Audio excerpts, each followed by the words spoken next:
Welcome to High Stakes episode 31. I'm your host, Neil Orfield. You can find me on Twitter at PlayerQDFS. High Stakes is produced by Mike Lawrence. You can find him on Twitter at Awesemo. And today I am happy to be joined with one of the greatest DFS players of all time. More recently, he's been getting really into sports betting as well and absolutely crushing that. And of course, he is the director of analytics at Stokastic. However, this is my first time actually meeting Shawn Zhan. We've talked a little bit in DMs, but this is our first time actually meeting face to face. So I'm excited to be talking with you today. Shawn, how are you doing? I'm doing good, Neil. Nice to be here. By the way, my name is pronounced Shawn Zhan. Shawn Zhan is that's the P Diddy clothing brand, so All right. it's a little bit different. Shawn Zhan. Okay. Yeah, that's always why I'm thrown off by that. Okay, Shawn Zhan.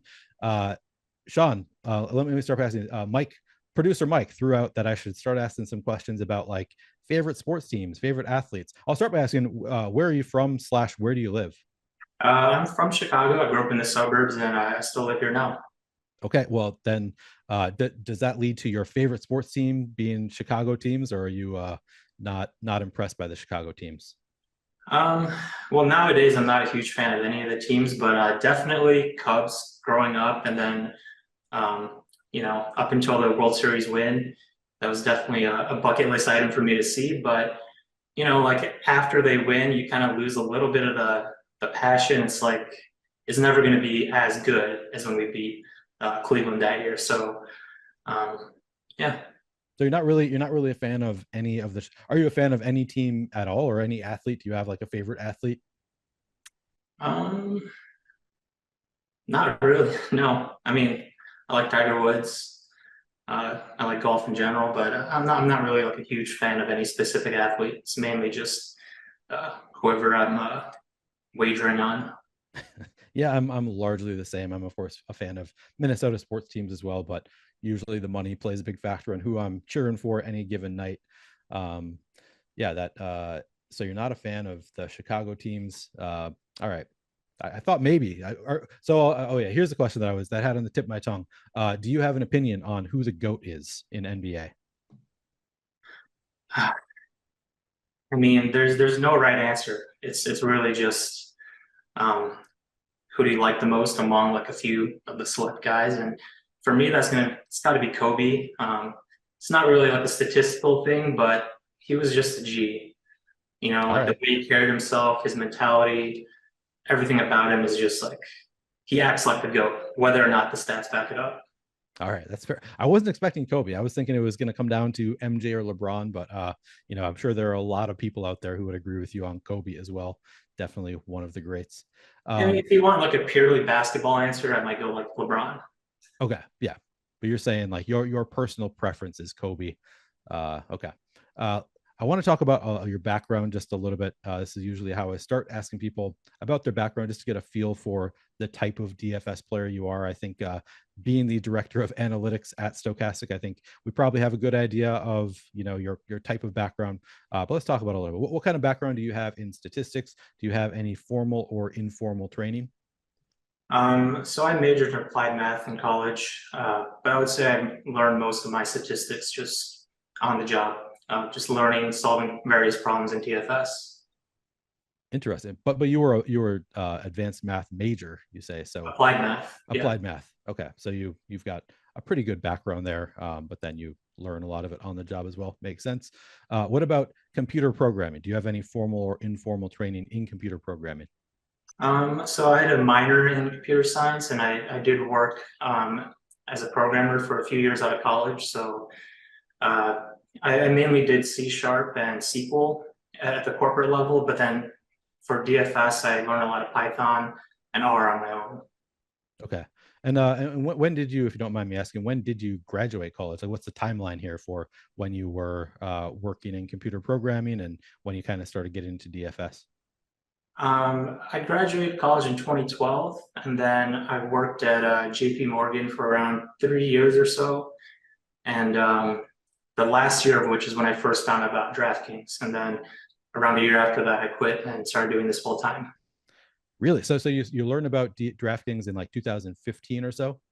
Uh, Yeah. and within a year of learning about DraftKings, starting to play DFS, you quit what sounds like a pretty steady job to do DFS full time. Yeah, basically it was like a year and a half or so. I mean, it was basically like a risk reward thing. At a certain point, I felt like there was just more potential to pursue this, and I could always just get another desk job at any point, really. So decided to give it a shot. So okay, so then were you a winning player right away? So around when I first started, I found out about DraftKings maybe like 2 months before the beginning of the 2015 or 2016 NBA season. And when I first found out about it, I was like, this is awesome. This is like everything I love to do. I like problem solving, I like fantasy sports, I like trying to make money, So I spent a few months, I think, just trying to do my best, coming up with a really crappy model at the time. It was just like taking averages, whatever. But when I first started, it was a little bit up and down for the first few months. I started with like a $600 deposit on DraftKings, and then I ran it up to like 5,000. But I knew like no bankroll management whatsoever, so I almost like went broke a few times. So that was like a pretty rocky first 3 months. But then around the second half of my first NBA season, it started pretty steadily trending up, and I had a decent finish that year. I think I made around like 20,000 my first year, first NBA season. So yeah, that's how I got started. Okay, so yeah, that's what I was going to ask you. If you started, so you just started with just a $600 deposit, so not really high volume right away. It sounds like you're ramped up over time. So let me ask you this, and you might not remember, but do you know if you had to deposit again before you first withdrew money from DraftKings? No, You did not have to, or you don't know? I didn't have to. Okay, so you were pretty successful right away if you were able to turn $600 into more money without having to deposit more money. That's definitely better than most going in. Yeah, I mean, it wasn't so much that I was great at it. I think the competition was much weaker back then.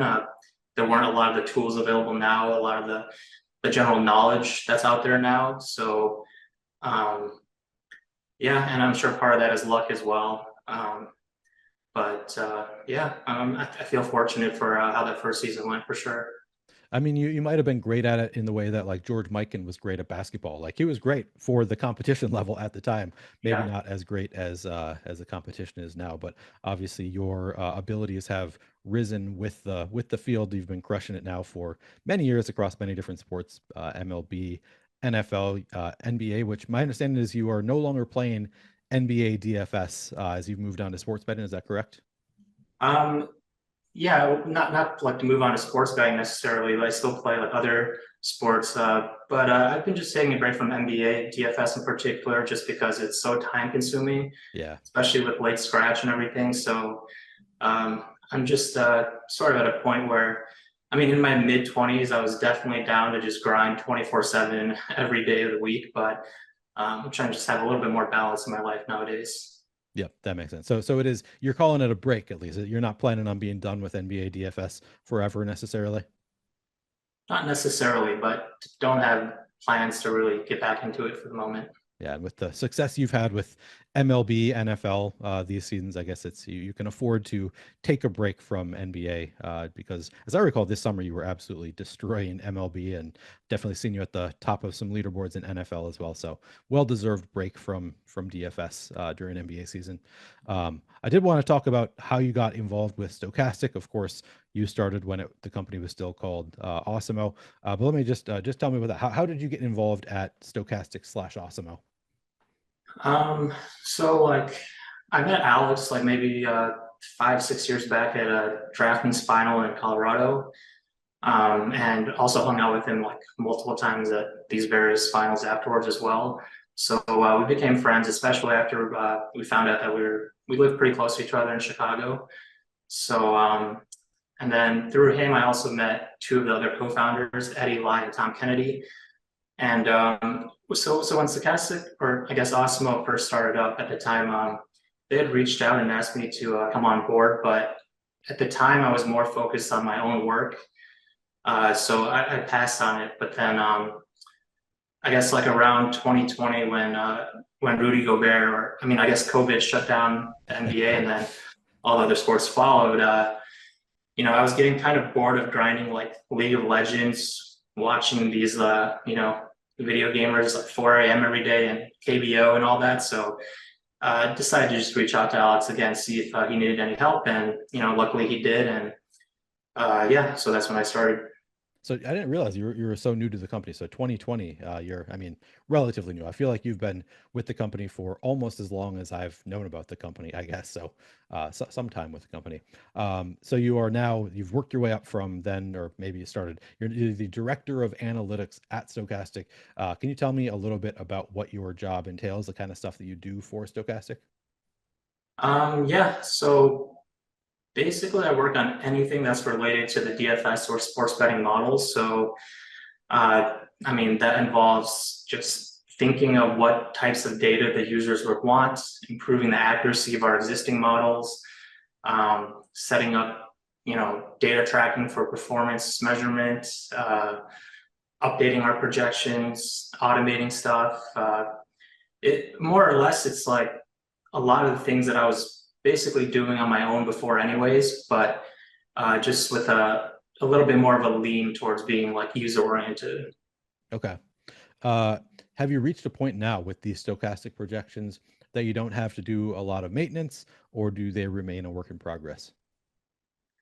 So since I've like joined, it's been a pretty big priority of mine to just like automate stuff. A lot of that is just um, kind of helping us have more time to focus on actually making improvements and working on new stuff as opposed to just like maintaining things. However, there's always like more work to be done. Like it's not, fully hands off.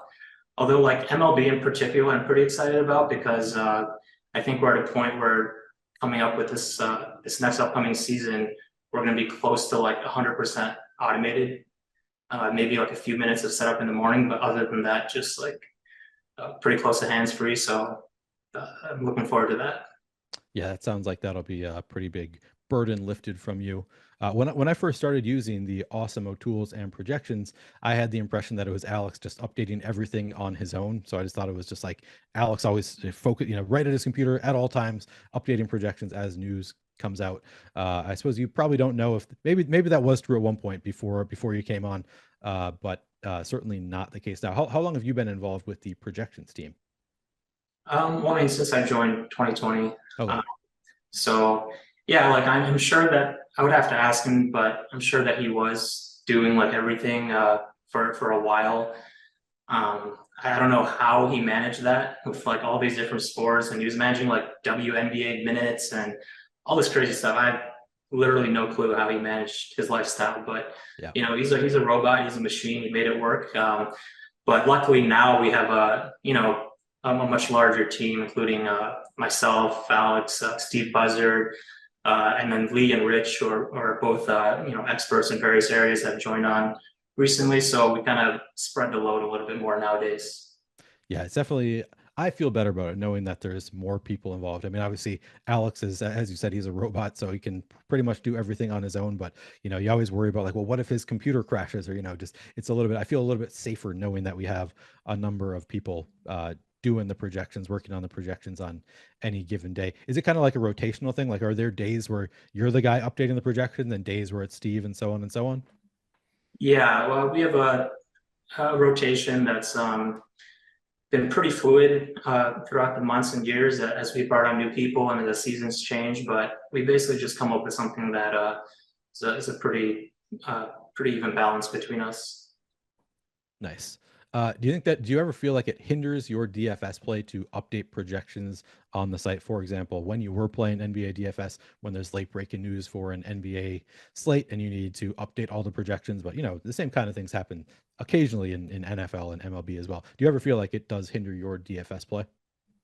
Um, in the beginning, maybe like slightly, as I was kind of getting used to like how to operate the models and things like that. But after a while, like I just got pretty fast with it and automated some of the stuff, and then my own processes are like heavily automated as well. So haven't run into much issues with that. Okay. And do you ever question your decision to give up some of your edge by sharing your knowledge with the public through your work on the projections and tools? Um, that was definitely something I thought about like before joining, but I think my perspective now, like I feel like given the level of experience of our team, the combined experience and all the resources we have here, like there's so much value that we can provide without giving up like every last bit of edge that we have as well, right? There's a middle ground there, and then that's what we're trying to do, and especially like with sports betting, I think it's more of like a us versus the books mentality. It's not like you know me versus you, right? Right. So for that, there's definitely it's a lot easier on that front. Yeah. And I suppose you don't want to say it, but also you feel better about giving up some of your edge now that you've had success since you've been doing the tools and stuff. Like you continue to absolutely crush. So you don't have to worry as much about, am I giving up too much of my edge? Because you're still doing great at DFS as well. So maybe not as big of a concern. So yeah, you mentioned sports betting, and that seems to be something that you are working on more and more. I know that you've been involved in many of our sports betting tools. NBA Bet Pro, of course, has been something that I can't use to the same extent that a lot of people can, because I can't sports bet in Minnesota, yet still obviously valuable for things like prize picks, no advantage. It's still available for those things as well. But can you tell me a little bit about some of the tools that you've worked on related to sports betting? So yeah, the two main ones right now are like our Odd Shopper Premium product, which is that's more of like a market-based algorithm that we use for our predictions. Essentially, we take like the sharpest books based on our data, and we use that as a source to determine which of the weaker books have a bad line compared to them. And so like that, like the main value there is that like you can basically come up with projections for like every single market, because as long as like these sharp books have lines, you can come up with a projection.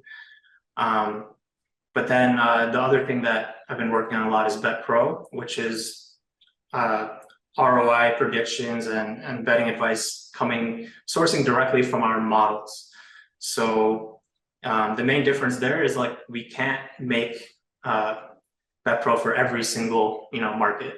We can't like spend all of our time trying to predict like women's lacrosse or something, right? But for especially for the sports that we already have like a pretty solid foundation for DFS, it's a pretty natural transition for us to be able to sort of convert a lot of our experience projecting DFS fantasy points and things, and then just building on that to create prop predictions and things like that. It's a pretty natural evolution, I would say. Absolutely. So I have NBA Bet Pro pulled up right now, and Mike, I did not ask you to do this ahead of the show, so I'm not sure if you're going to be able to, but maybe if you're able to, we could add in pulling up Bet Pro as we talk about it just a little bit. But if not, no big deal. Shawn and I can just talk about it. But I'm looking at it right now. So we've got several tabs on Bet Pro, starting with the best bets tab, and then we've got looks like a bunch of different sports books available, and you can see different bets for each one. But the best bets, my understanding is this tab is just the best bets across all books. So like our top bet right now is LeBron James taking the under on 8.5 assists. Looks like that is on the DraftKings Sportsbook. Am I understanding this right? That the best bets tab is just every single book, like you're comparing all of them and finding the best bets across those books, the best lines? Yeah, it's essentially just taking the best line for a given bet. So this is more geared towards like a user that might have like accounts of like 5 or 6 different books, and they're really cognizant of getting the edge from just getting the best line available for whatever the bet is. Like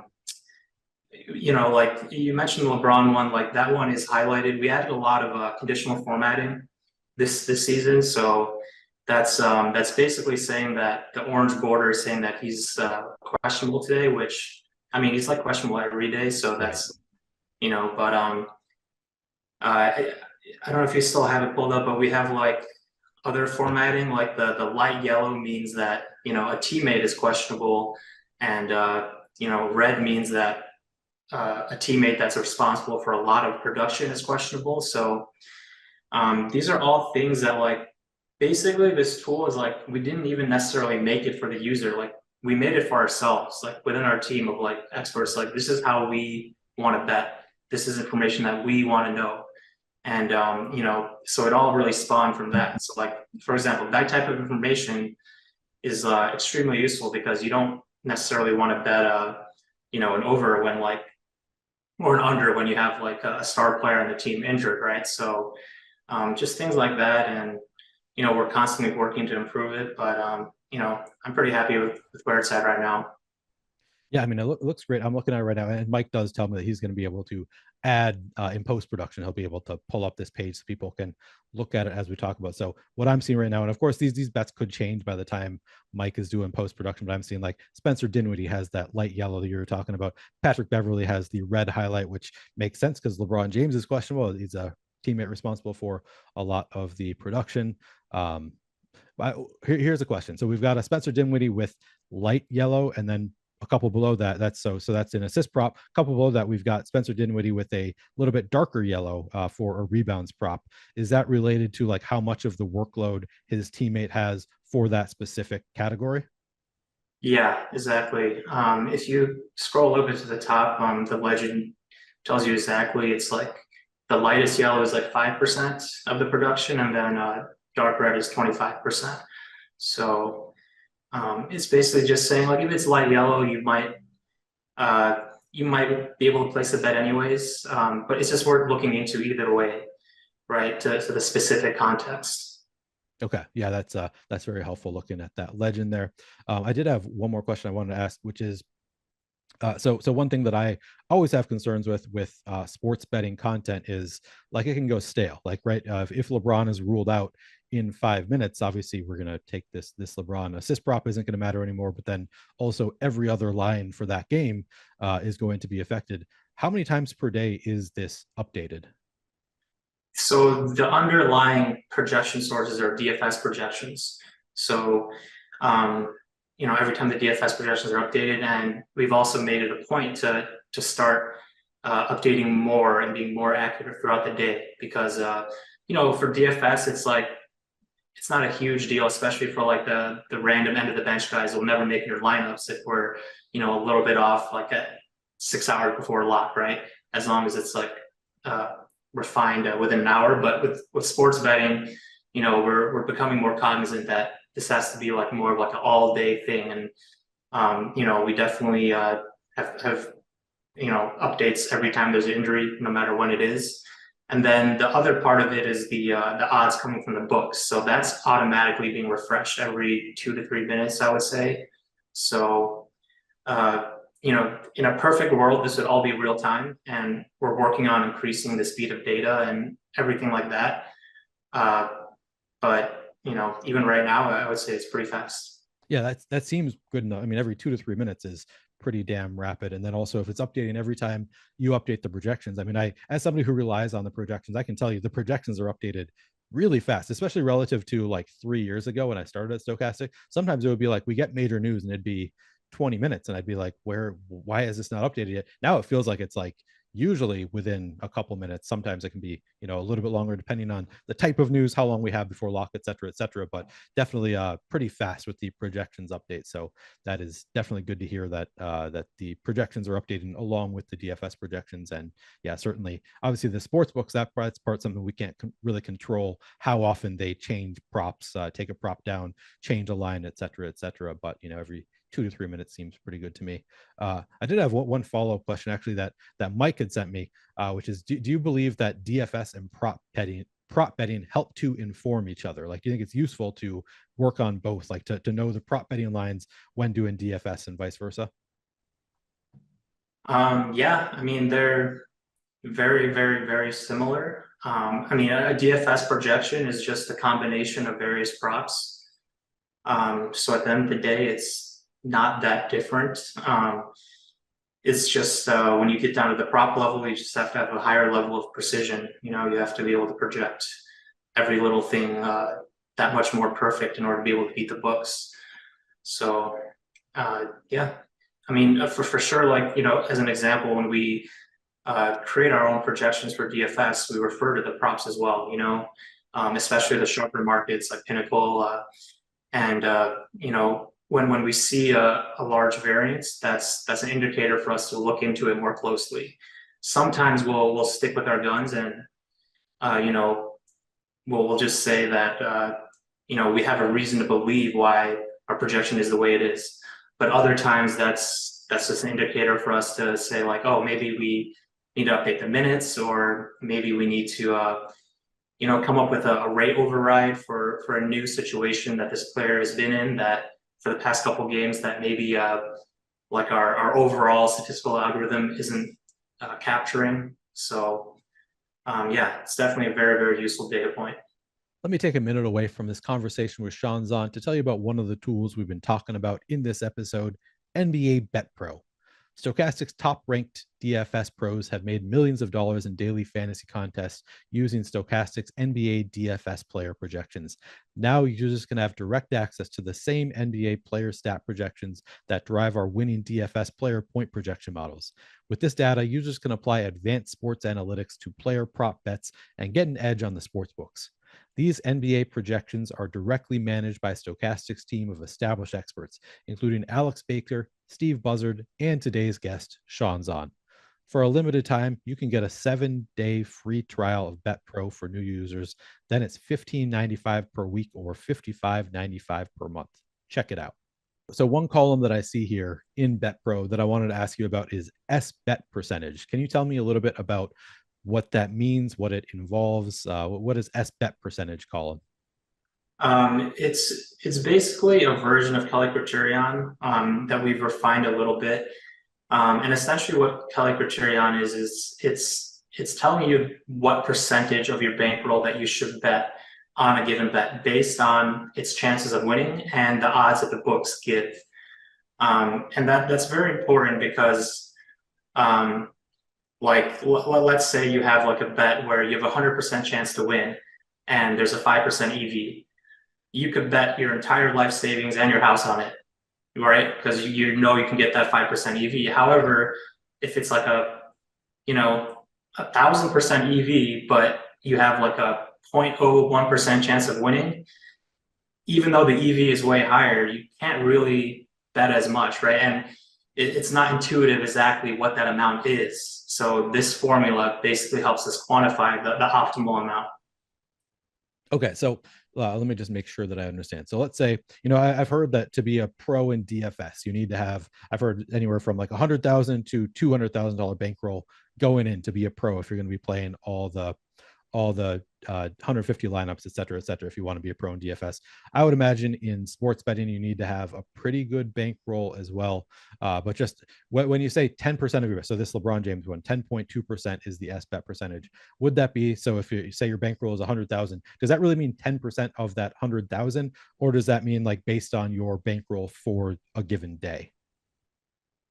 I mean, there's no concept of like a bankroll for a given day here. It's just your overall bankroll.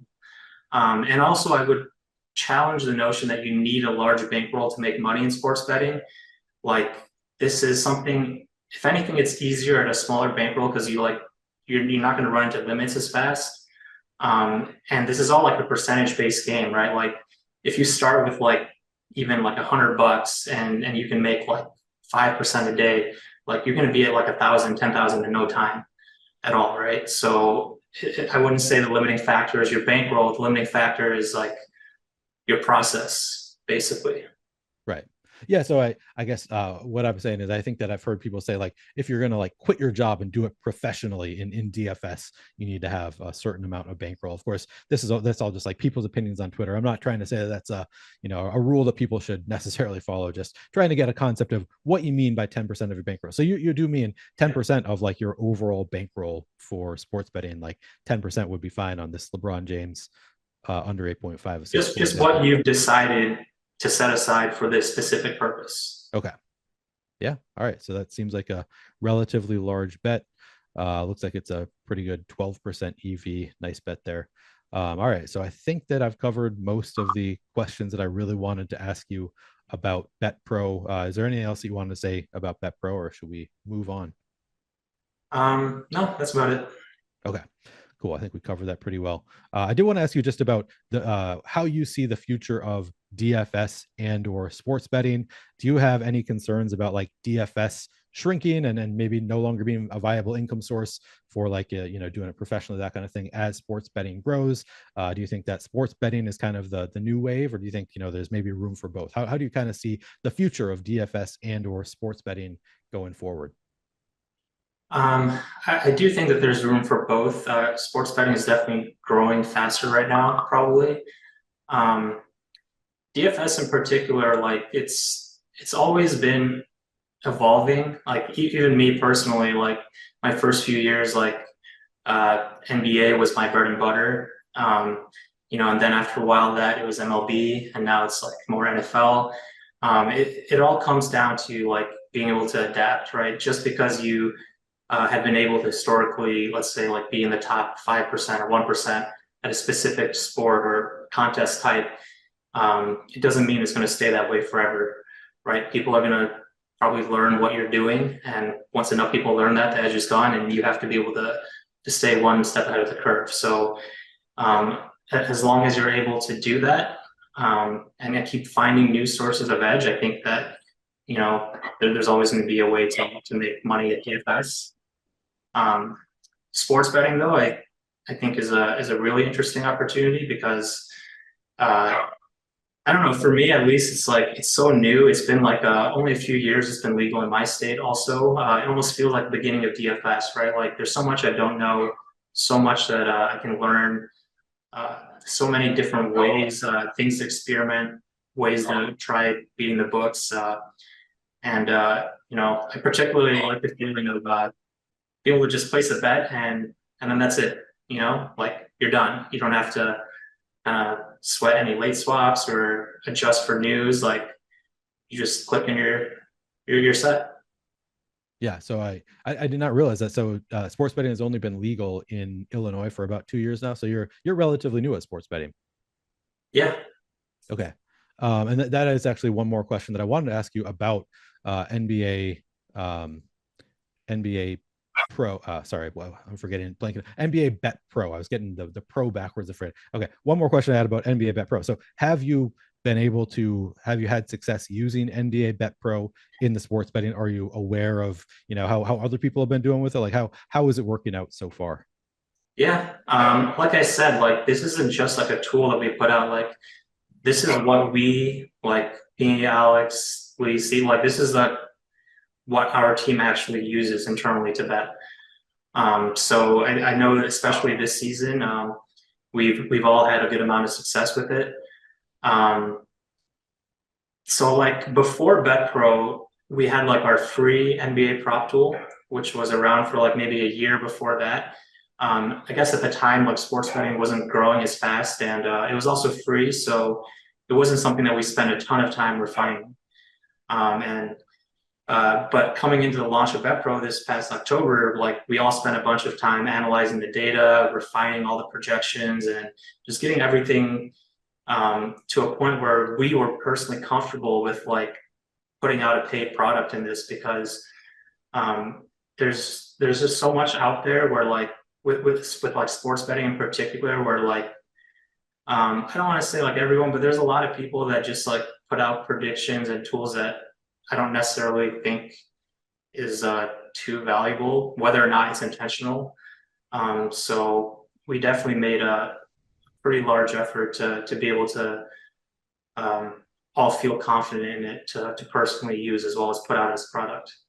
Yeah, so you're trying to make a tool that is giving people plus EV bets instead of just giving like picks of people that you like and stuff. Yeah, it's definitely an interest tool. But so you coming from a DFS background, I know that you have won $100,000 several times in DFS. I know that is a lot harder to do in sports betting, like hundreds of thousands of dollars. Like you're not going to be able to put down bets that big very frequently. But are you still able to like make a significant amount of money, like tens of thousands of dollars in like a short period of time? Have you had any like really successful months where you're making tens of thousands of dollars or like significant money, or is it more of a grind, like you have to do it every day and hope to make significant money long term?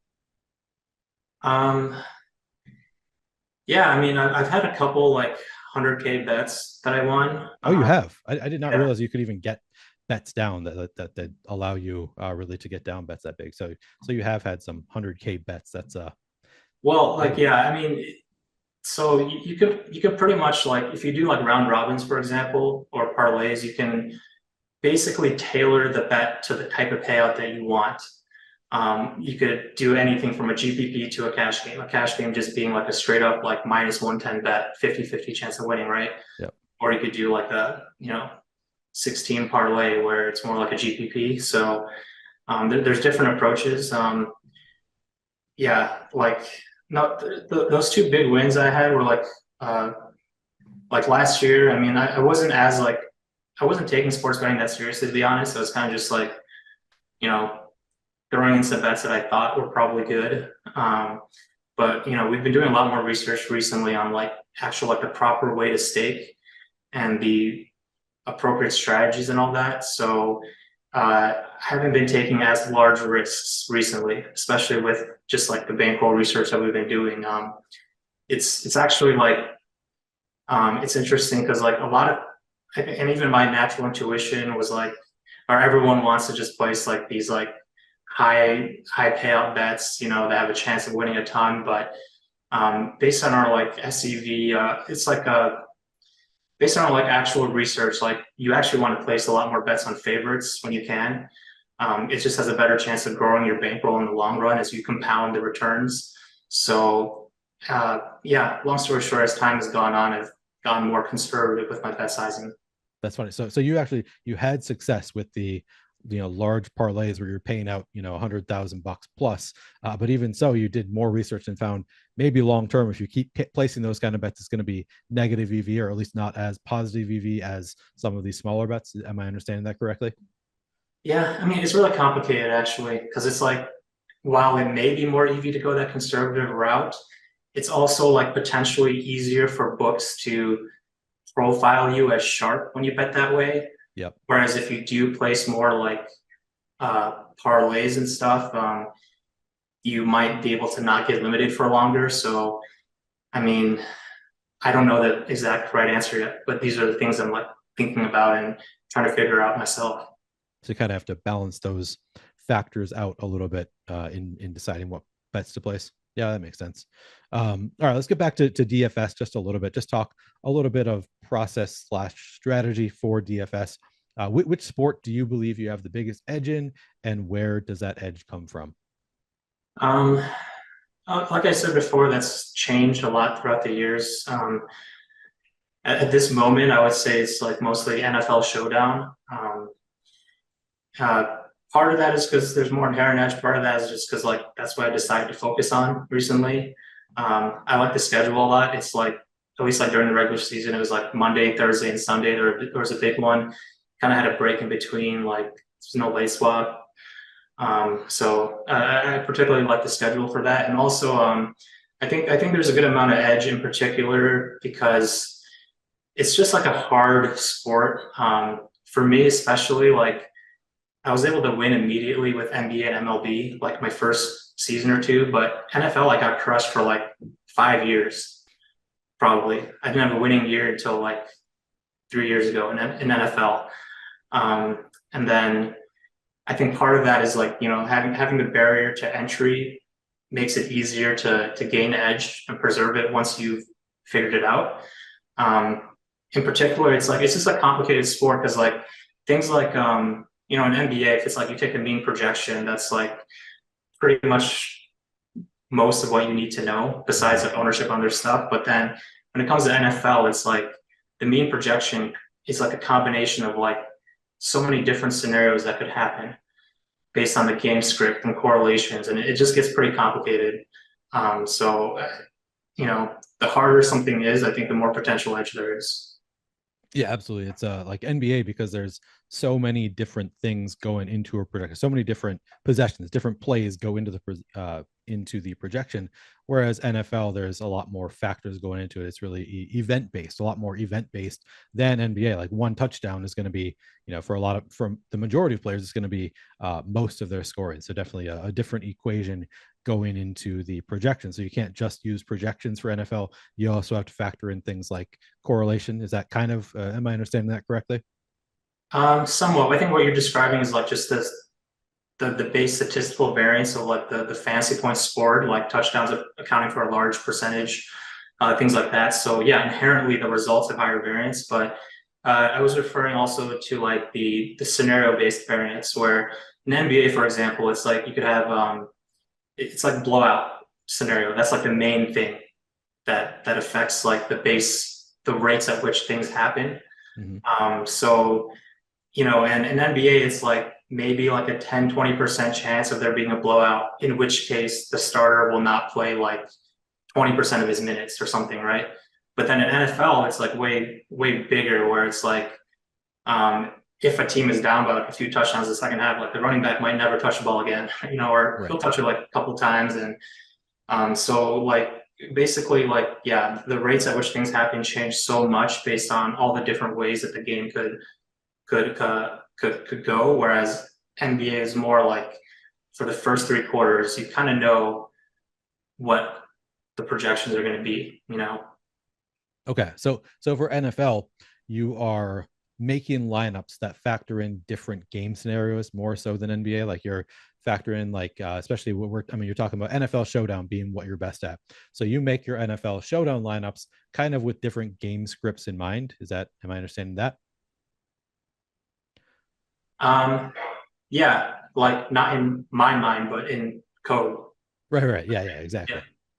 Right. So the code has different game scripts in mind, which I guess that also we've got our lineup generator, which also now did you work on the lineup generator at all?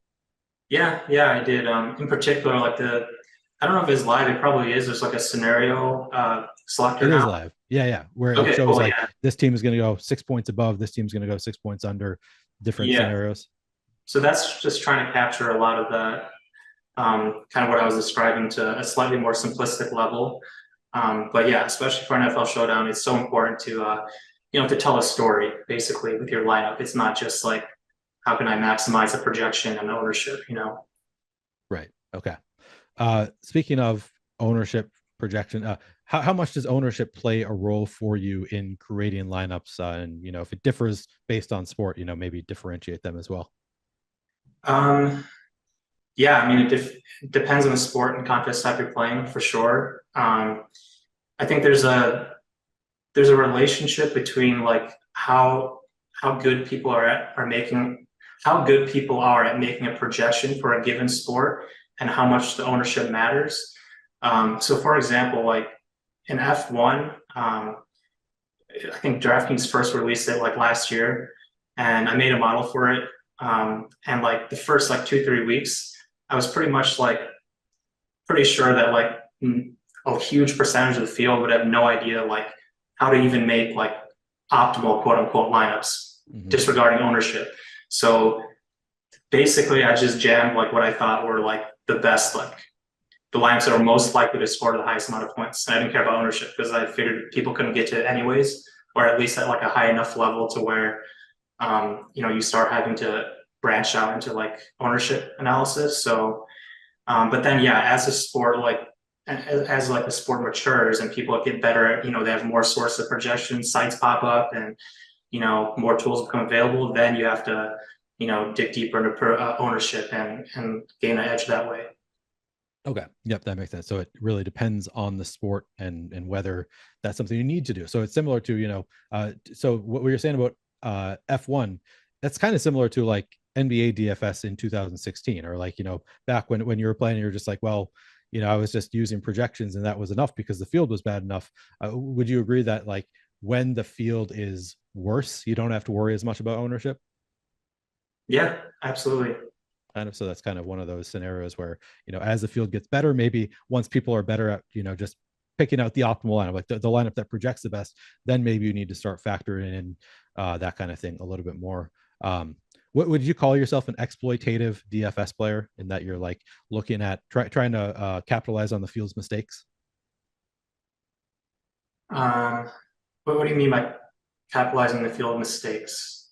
So like if you feel like a player is going over owned, so like if you think that LeBron has an optimal rate of 20%, like he's going to be in the optimal lineup 20% of the time, but we have him projected to be owned by the field 28% of the time, then being exploitative, then I would want to play LeBron less than 20% of the time because I'm trying to maximize exploitation of the field's mistake. Yeah. Um, yeah, I was just not as familiar with the terminology, but I think it seems to me that of course it's important. I don't know if I would call myself like an exploitative player. I just feel like that's just part of the game, right? Like you're not just trying to maximize your score. You're in particular trying to optimize like how often you finish above, a specific set of lineups created by the field. So um, yeah, I would say you definitely have to consider that typically. Okay. And then one more question on it. So we talk about NFL Showdown. So I would say NFL Showdown is one of the contests where I focus more on avoiding having my lineups duplicated by the field. Is avoiding being duplicated by other players a big part of your strategy in any sport or type of contest? Yeah, yeah. I mean, NFL Showdown for sure. I mean, it's not that different from saying ownership. Right. However, I think that the main difference is that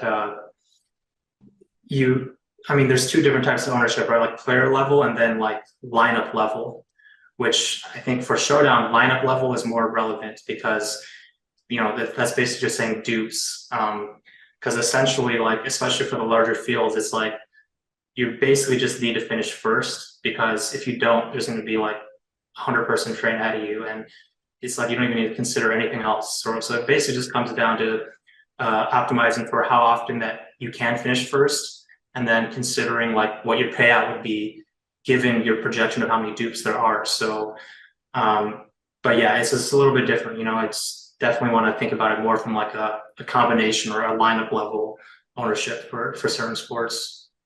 Right. Yeah. So it's like for NFL Showdown being a great example, like the equation isn't just how likely is this lineup to win. It's a multiple point equation where it's how likely is this lineup to win, and also what's the payout going to be if it does win, essentially, and that comes down to how duplicated it is. Is that kind of what you're saying as well? Yeah, essentially. I mean, the math is not that hard for it. I mean, it's just like it's not linear. It's like being unique has like the largest benefit, but then like getting duped from like 50 to 51 times, that means nothing, right? So it's just keeping that in mind, and also like the contest size as well. So there's definitely some factors that go into it. Right, of course. Okay, yeah, I was interested in here since you are. I know you're a great NFL Showdown player, and that's of course one of my favorite sports to play as well. So just wanted to get into that just a little bit, what your thought process is in terms of duplication and ownership for different players, et cetera, et cetera. But yeah, I think that I shoot for the same kind of thing. Like for me, when I'm playing NFL Showdown, I'm a lot more concerned with the ownership at the lineup level than the player level. So that's sounds like we're kind of similar in some ways. I also want to talk to you just a little bit about live finals, because I was just looking through your results earlier, and you have been to, or at least you've won seats to, a ton of different live finals across many different sports on both DraftKings and FanDuel. So what attracts you to live final qualifiers? Um, yeah, I don't know. Like, I guess like when I first started going to them, um, I didn't put much thought into it at all. I was just like, all right, it's cool. I can win a trip or something. Like, let me just try and, and then, uh, but now at this point, it's like, I definitely, I value going to them just because like throughout the years, I've met so many like-minded people, so many cool people, like, Alex, all these other pros. Like, it's kind of like a small world. And, I definitely enjoy kind of, you would go crazy if you just like did DFS by yourself every day. It's such like a mentally taxing, you know, activity, I guess. So I think, I definitely just enjoy the time to, not necessarily even talk about like DFS, but just like hang out with people that kind of have the same sort of experiences as you, like the same sort of lifestyle, so to speak. So, I definitely enjoy those opportunities a lot. Absolutely, and you got a job out of it. I mean, not a lot of people can say that they met their future, the team that they work for through doing live finals. So that's an added bonus for you. And I think that's happened for a few people. I think Steve also maybe met. I guess Alex and Tom met at a live final, I believe. So I guess in some ways, even if you're not planning on it, it ends up being kind of a networking thing because you meet like-minded people who have similar interests, and it makes sense to kind of network that way as well. Yeah, no, it's definitely more of a networking thing at this point. Like, at least in my opinion, it's not like that plus EV unless you're like, Yoda Cow, of course. Right. Yeah. If you're gonna win all of them. You're not trying to like, if someone offered you to enter like 50,000 to a contest with like, 50 of the best players in the world, you'd be like, no, Right. like, so yeah. Right. And so how about this? When you get into a qualifier, like say you've got into the, I guess you're not playing NBA, the NFL qualifier for DraftKings, do you always try to go for multiple tickets to the qualifier? Or do you sometimes decide like, well, I've got one, I've already got the trip, I don't need any more? What's your, how do you approach that? Do you try to get multiple tickets to the same qualifier, or are you sometimes just like satisfied with one ticket to an event? I used to like try to max out, but these days, like I just go for one, just for the trip. And I then, guess, as you said, if it's a networking thing and it's not plus EV, then it makes more sense to just go for one, right? yeah, I mean, it's actually even like extremely like more minus EV to even go to the event because it's like you're gonna end up drinking and like hanging out and like not, you don't have your computer with you. Like, Yep. I even got like at this football one, like I tried to log in my DraftKings account and like I got locked out because they were like, you're spoofing, like, why are you here? Like, we see you in Chicago or something, and it's like, and then of course, like Chipotle Addict ended up winning and he stayed at home, like grinding out his regular process while everyone else is out drinking. So, so for me, it's mostly just like a fun thing to do. I'm not like, you know, trying Yeah. to profit from it necessarily. So you recognize that it's negative EV, but you go to the events anyway. Yeah, Yeah, more or and it's, less. I mean, it's not that negative EV. I mean, hopefully, I guess some sports maybe more so than others. If you're having to like react to late news, that kind of stuff, maybe it's more negative EV than if you kind of can set your lineup ahead of time. I would imagine it's not quite as negative EV, but yeah, it seems like a lot. There's a mix of some of the top pros I think go to all of them, and then it seems to me the ones that I've been to sometimes like Chipotle Addict. I think one of the Chipotle Bros has made both of the live finals that I've been to, and they didn't go to either of them. So yeah, definitely a different approach there. So you've been to live finals for both DraftKings and FanDuel. Who throws the better live final? Actually, like I barely play FanDuel. Um, I've maybe only been to like one of their finals. I've been to like a ton of DK ones. So, I mean, I got to go with DK here.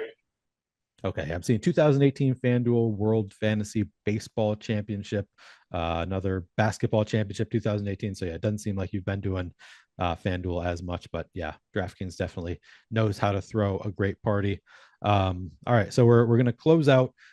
Can you just tell me about your favorite DFS or sports betting win or win celebration? And if you have multiple, feel free to share multiple. Um, yeah, I mean, to be honest, like I don't really like celebrate wins that much. It's just like part of the job for me. In the same way that like I don't like go drink and cry in a corner when I lose, right? Like Yeah. part of it is just basically like being able to stay mentally not affected by swings essentially. And it sounds cliche, but just kind of like sticking with the process more than the results. So basically, as like the years have gone on, it's kind of just like you know a way of I guess like training your mind to be more numb to everything results wise and just focus on doing what you can to learn more and be confident in in the process itself. Okay, so you don't celebrate. Are you telling me that you don't have a favorite win for DFS or sports betting? Like you don't have like one that stands out in your mind as a particularly fun win, even if you weren't celebrating, just like by yourself, like you really appreciated it. Um,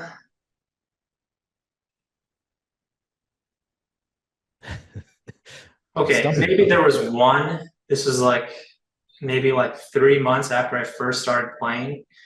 And like I said, I knew nothing about bankroll management. Obviously, I never even thought I would be doing this as a full-time job. I was just kind of messing around and trying to do the best I could. And I think like I said, initially I ran up 600 to 5,000, but then I had like a losing streak. I went back down to like 1,000 or something. And at that point I was like, man, screw this. Like I'm going to enter in like $1,000 head to head for the last of my bankroll. If I lose this, I'm going to quit. And then, yeah, luckily I won that. So I think maybe at the time I didn't appreciate it, but now looking back, like I definitely, that was definitely my luckiest, most plus EV win of all time. So yeah.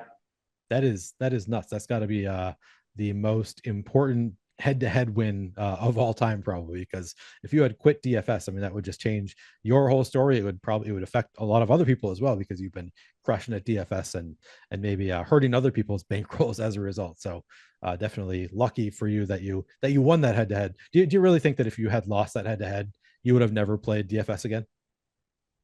That's what I told myself at the time. All right.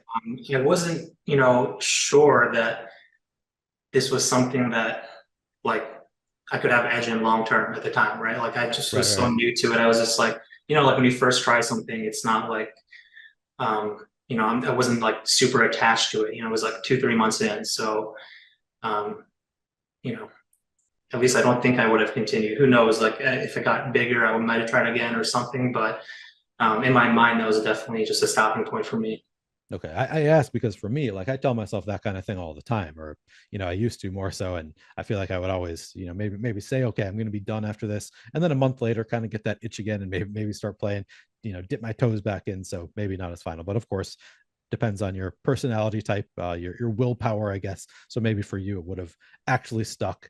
Shawn, thanks a lot for coming on High Stakes episode 31. Where can people find you?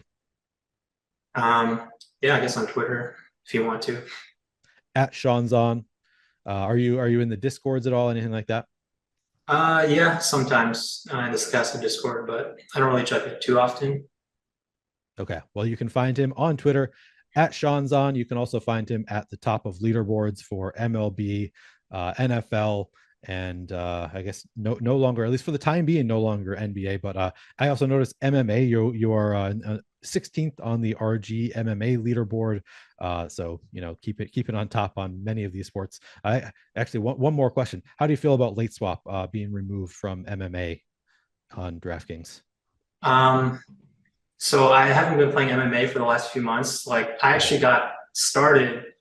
It was like during Alex's wedding, and he like needed someone to cover MMA for him. So I was like, all right, let me give this a shot. And I won a tournament on my very first time, and then I was kind of just doing it for a few months, mostly over the summer. But then once like NFL season started again, like I kind of have taken a break from that.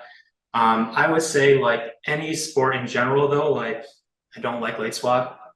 Maybe it's just I'm getting old. Like when I was younger, I was like, yeah, keep the late swap. Let me like gain all this edge over everyone that's like that has friends, and it's like going out on Friday nights, like, let me just like take all their money. But now it's just like, yeah, like too much work to have to manage that, too many hours put in, and yeah, I'm not a fan. Nice. And yeah, I guess that's why you stopped playing NBA, but now you can jump back into to MMA because they have no more late swap there again. So you can just get it done, move on with your day, not have to worry about it, get back to, doing what you want to do with your day. So yeah, I'm a fan of the removal of late swap. So glad to hear we're on the same page. Anyway, thanks again to Shawn Zhan for joining me on High Stakes episode 31. Thanks to Mike Lawrence for producing as always, and thank you for watching. You'll be able to find episode 32 of High Stakes 2 weeks from today on Friday afternoon. So keep your head up looking for it. You'll be able to find it on the Stokastic YouTube and wherever you get your podcasts. Thanks for watching. Good luck this weekend. All right. Thanks, Neil. Thanks, Shawn.